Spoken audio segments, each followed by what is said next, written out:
Today we're going to read If You Give a Mouse a Cookie, written by Laura Numeroff, illustrated by Felicia Bond. If you give a mouse a cookie, he's going to ask for a glass of milk.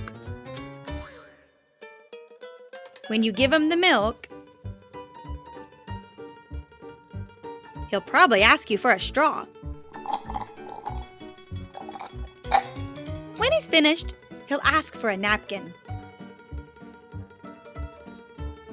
Then he'll want to look in a mirror to make sure he doesn't have a milk mustache. When he looks into the mirror, he might notice his hair needs a trim, so he'll probably ask for a pair of nail scissors.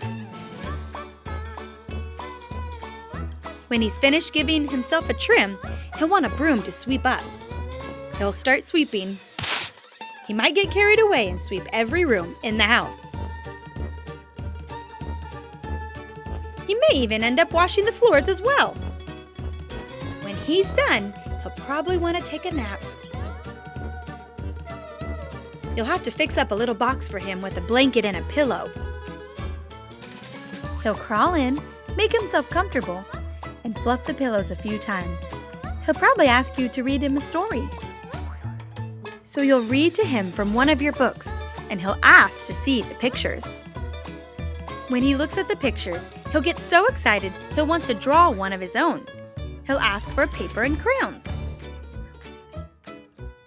He'll draw a picture. When the picture is finished, he'll want to sign his name with a pen.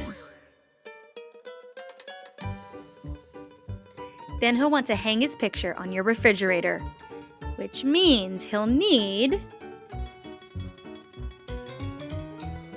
Scotch tape. He'll hang up his drawing and stand back to look at it. Looking at the refrigerator will remind him that he's thirsty. So he'll ask for a glass of milk. And chances are, if he asks for a glass of milk, he's going to want a cookie to go with it.